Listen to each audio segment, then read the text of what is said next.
This is the Impact Report. I'm your host, Katie Ellman. The Impact Report brings together students and faculty in Bard College's MBA in Sustainability program with leaders in business, sustainability, finance, social entrepreneurship, and more. These conversations go live the first and third Friday of each month. This week, Bard MBA's Jasmine Graham speaks with Hannah Olson, co-founder and CEO of Disclo. Hannah Olson is the co-founder and CEO of Disclo, an innovative HR software helping employees to safely disclose and ask for accommodations at work.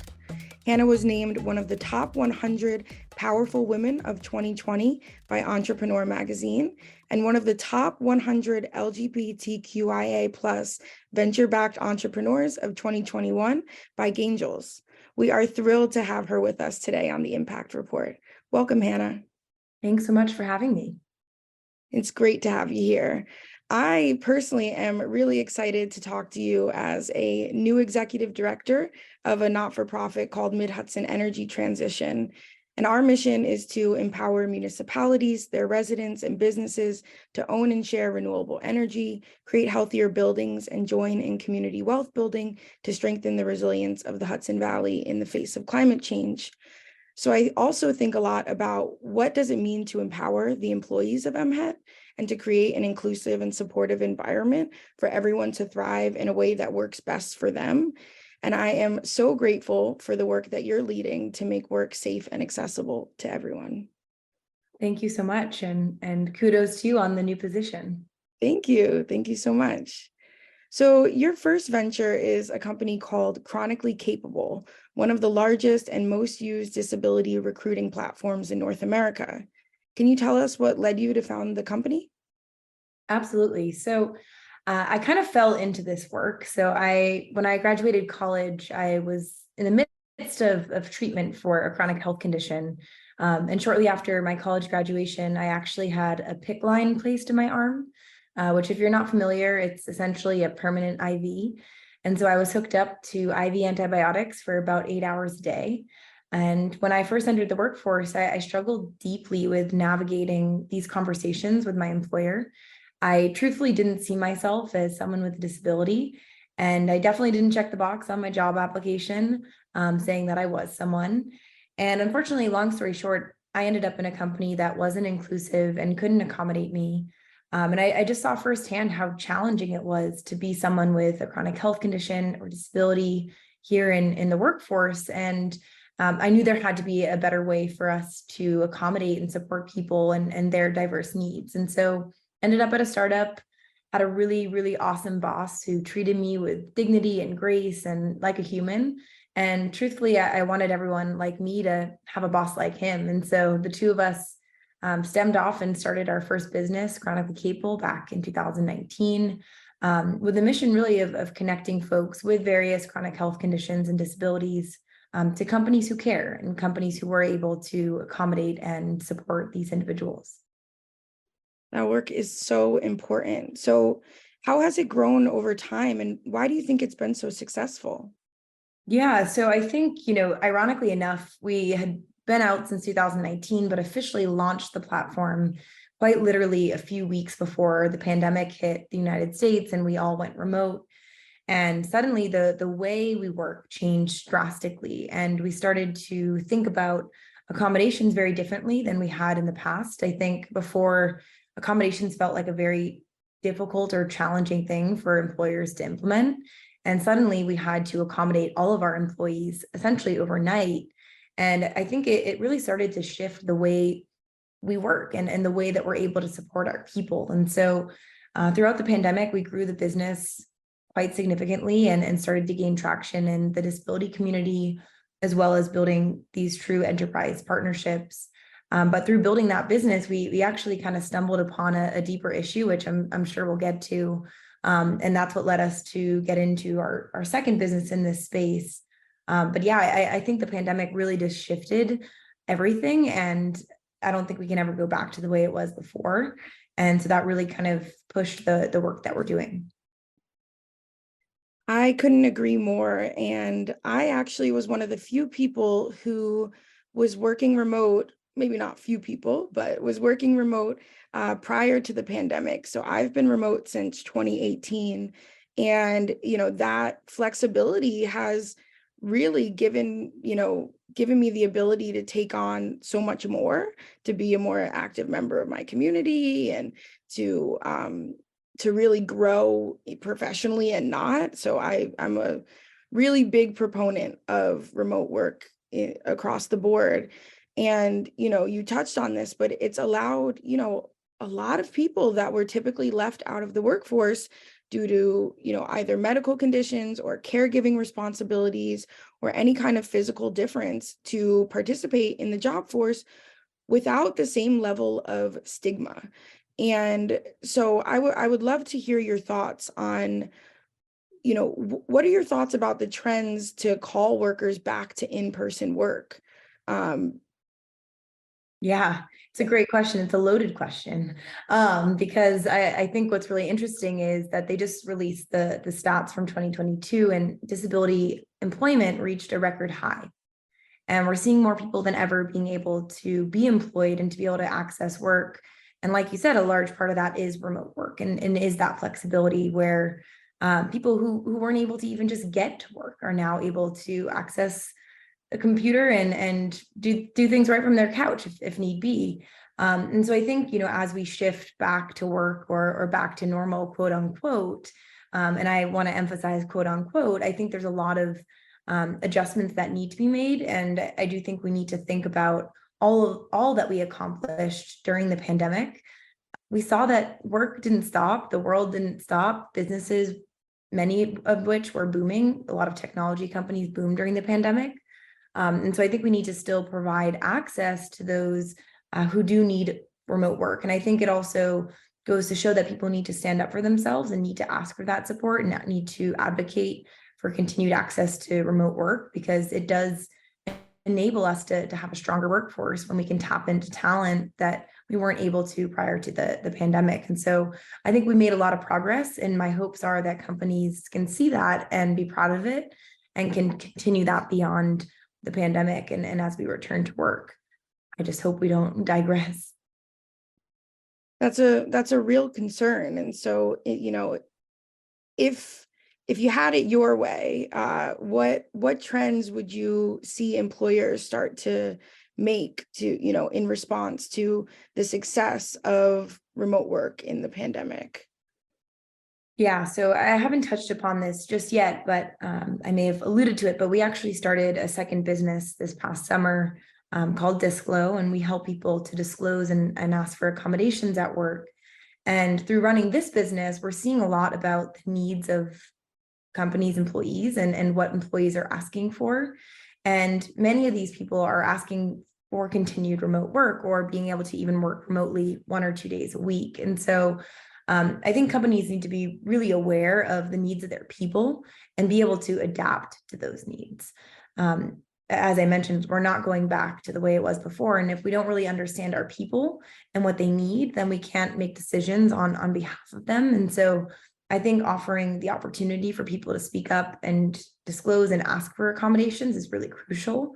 We're starting to see legislation roll out supporting pregnant employees and nursing employees, and they're entitled to many of the same support mechanisms and accommodations that those with disabilities are. And so my hopes are that companies are more forward in asking their people of what they need and really listening to those needs, because we can't continue to make decisions without understanding what our people are actually asking for. Absolutely. It sounds like Disclo has really been an outgrowth of your prior work with Chronically Capable. Can you tell us a little bit about that transition and how you got started with Disclo?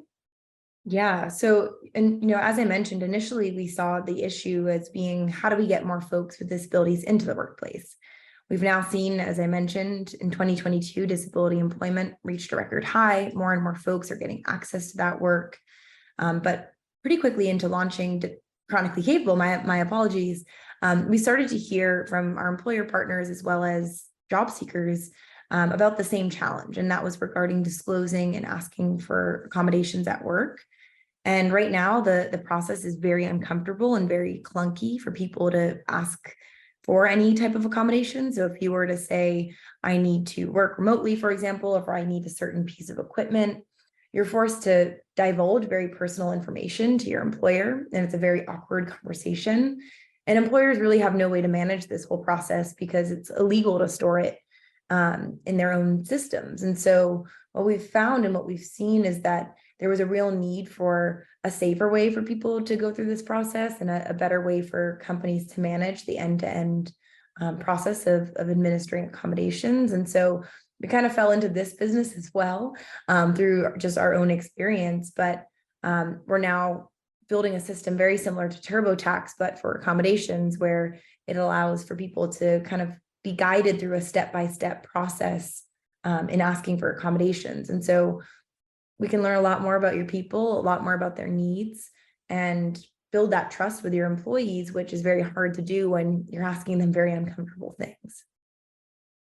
Absolutely. And I love that this came about so organically, that it came out of the needs that you all saw, directly through your work.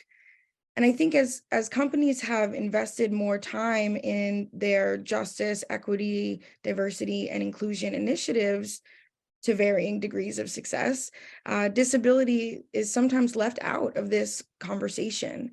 And employees, as you mentioned, are often very reluctant to disclose whether or not they have a disability. So, how is Disclo moving the needle on this? And have you seen, the impact of your work in providing this safer way to disclose? Yeah, you're completely right. Most companies can't even tell you what percentage of their employees have a disability. But with other diverse groups, we're able to point to those numbers. And I think disability has just often been left out of the equation, or it hasn't been tracked properly. And it's largely due to the fact that it's not safe for people to disclose. And so, prior to building Disclo, we knew that only about 3% of people came forward and disclosed at work. And every time we have a company on board, we ask them prior to starting with Disclo, what is your number? What is your percentage? And we've been able to have most of our employer partners hovering at about 20% of their employees signing up for Disclo, which shows us that there's a real need for just a safer way, and really a third party to kind of step in and build that trust. People don't want their health information being tossed around, and they don't want their employers knowing the specifics of what they're living with. And so we're already starting to see that impact. And in real time, a company that's using Disclo can view how many of our employees live with a disability. You can break down by department and see, hey, in our marketing department, we've got 4% of our employees here disclosing, or perhaps most requests in the finance department aren't getting approved. And we can get a real view of our people and their needs, and also the gaps that our company has in terms of being able and willing to accommodate our people. So we're making progress. I mean, we're 9 months, out here, but I think it just goes to show that there is a better way, and there should be a continued need for trust and safety, and employees require that in order to come forward.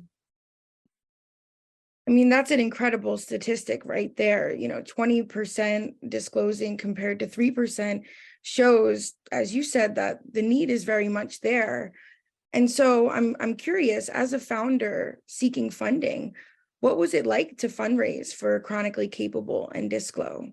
And what did you learn about the process? Fundraising is tough. I think we're in a bit of a different environment today than we were even 6 months ago. And I've been fortunate enough to have learned a lot over the last few years and learned how to navigate the process. But at first, I walked into fundraising rooms, virtual Zoom rooms, I mean by that. And I was always the youngest in the room. I was also a woman, and I was also someone who was pretty vocal about being sick and having a disability. And so it was like this triple whammy, and not to mention that I'm also gay. So it was like a quadruple whammy.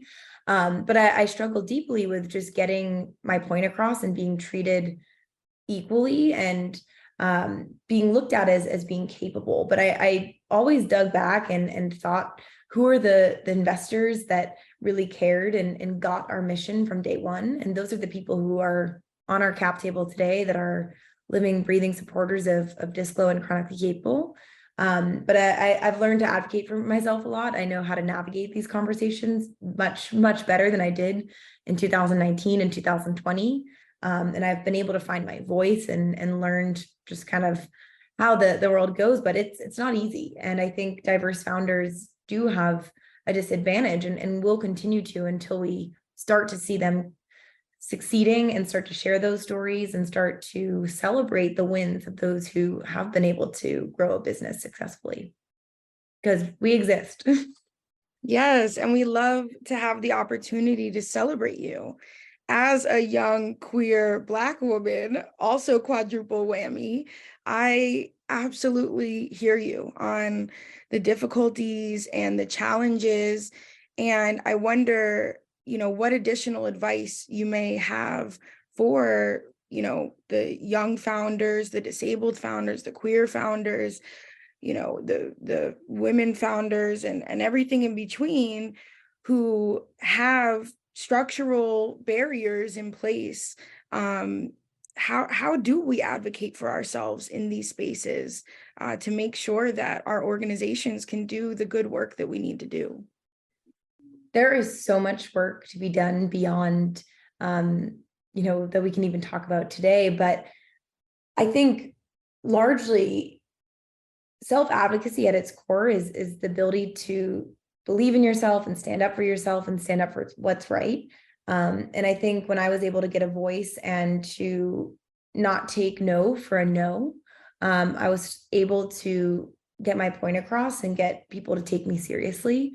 I think people are quick to think that if you're out there fundraising and you're out there building a business, that you're beholden to investors and you're beholden to higher ups. But in reality, they want you just as bad as you want them, or they need you just as bad as you need them.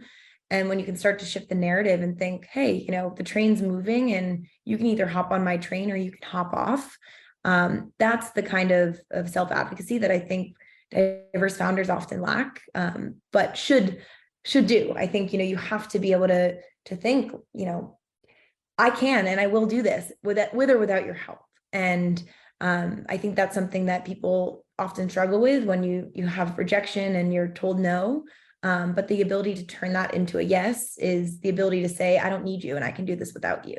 So I think also I'll add here as well. I think also building a network, never stop networking. There are so many people out there to support you and to help you. I wouldn't be here today without the support of my fellow founder friends, without mentors and resources, online communities. So seek them out. Reach out to me if you're out there listening to this and want someone to talk to. We cannot do this alone. It's really, we're all in this together. That was like a really cheesy High School Musical line. I absolutely love that. I mean, you can hear even in the advice that you would give to others, network and support and community and solidarity, right? These things that very clearly show up in your work at Disclo and at Chronically Capable. Is there anything else that you would like to share? There is so much that I would like to learn from you, and I want to make sure that you have the opportunity to add any other thoughts you might have. I would just say, be open to change and be strong in what you want. I think it's just so easy to, as I mentioned, when you hear the word no, it's easy to have this fear of rejection or feel like you're not going to be able to accomplish anything.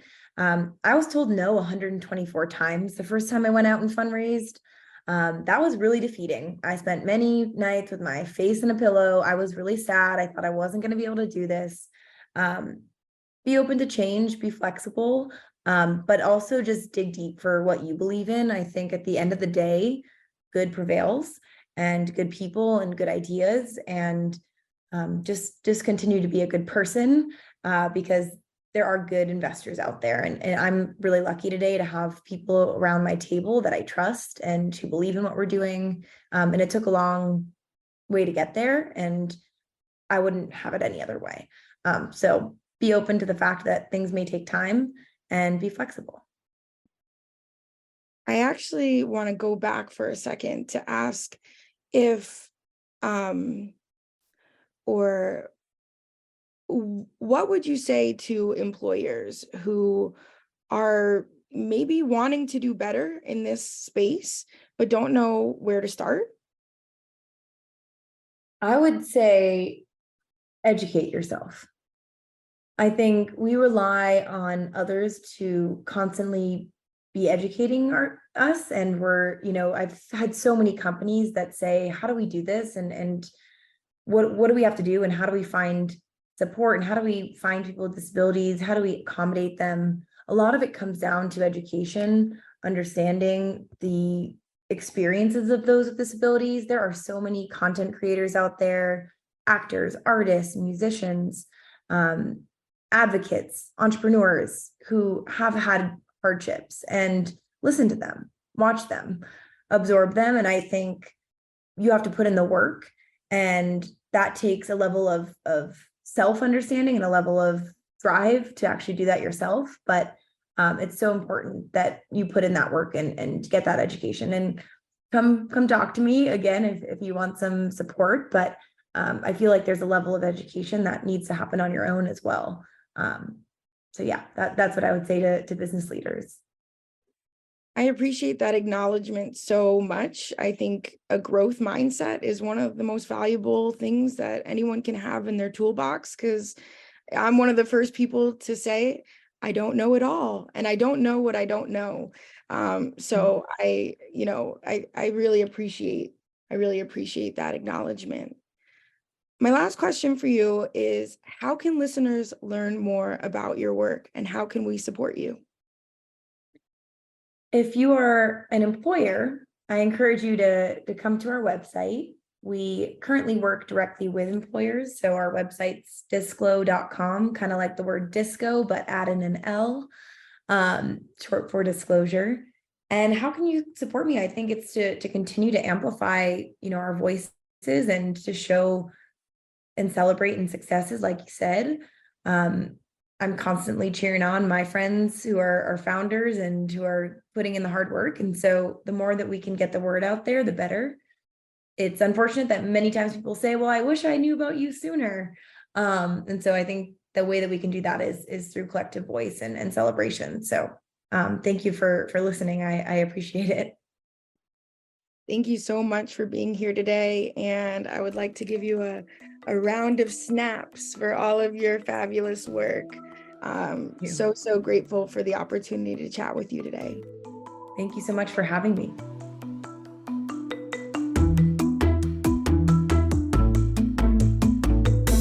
We appreciate our loyal Impact Report listeners and hope you can help us spread the word about the series and the important sustainability work of our guests. Please rate and review the Impact Report wherever you listen to podcasts. And if you were inspired by this conversation, share a screenshot on Instagram and tag Impact Report Podcast.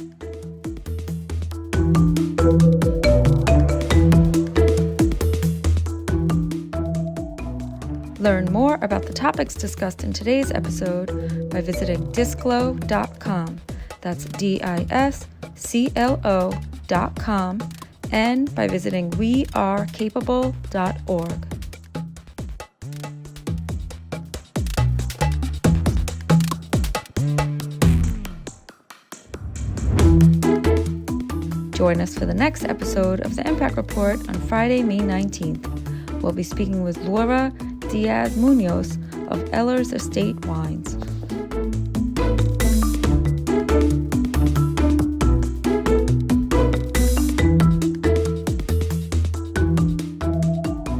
Interested in learning how you can launch a high-impact, purpose-driven career in sustainability?